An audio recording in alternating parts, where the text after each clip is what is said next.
Uh, in the Boston City Council recently, there was a failed effort to cut nearly $1 million from the Veterans Services budget. And Mayor Wu made short work of that. But kind of made me wonder, is there some kind of political backlash brewing against veterans?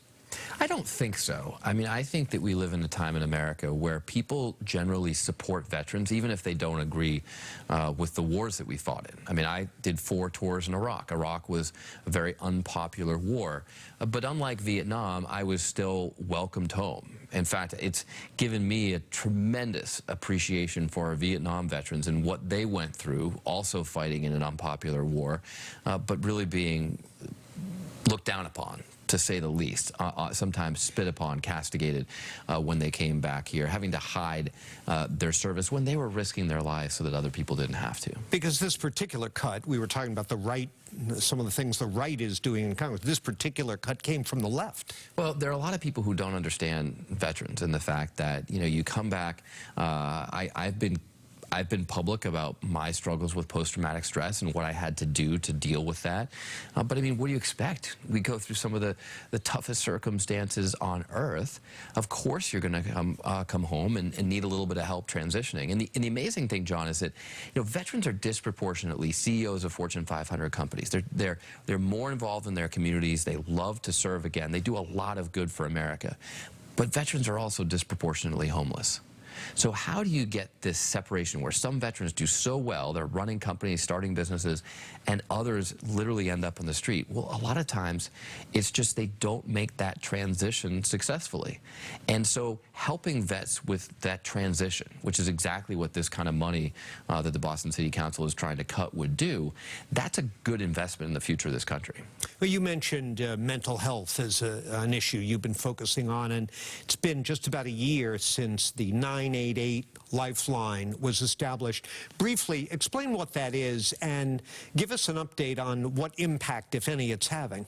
Well, the goal with 988, and this is a bill that I co-authored with a veteran across the aisle, a Republican, actually a pretty conservative Republican from Utah, Chris Stewart. He and I teamed up to write this legislation to make 988 as common as 911. Because you wake up in the middle of the night and your house is on fire, God forbid, you don't have to go find a phone book to dial the fire department. Everyone knows you dialed 911. Well, we wanted to make it so that everybody in America, if you wake up in the middle of the night, you or a loved one has a mental health crisis, you'll just know, dial 988 and get help. And it's already working. Since the number was started in July, calls are up about 50%.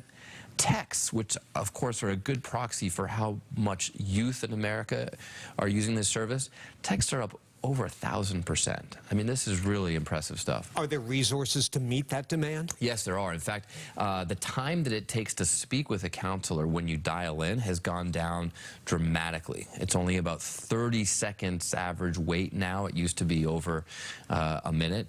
And I'll tell you, the statistics are impressive, but I was speaking to a school group on the Capitol steps recently, and they asked, what are you doing here? What do you actually do in this job? And I described 988 and said, this is a law that I passed. I shared the statistics that I just shared with you. And then after I took a picture with this school group, a woman from another school group walked up to me, and she said, excuse me, sir, I just want you to know that your law saved my daughter's life. And her 12 or 13-year-old daughter was right there with her. That's why I keep doing this job. Yeah.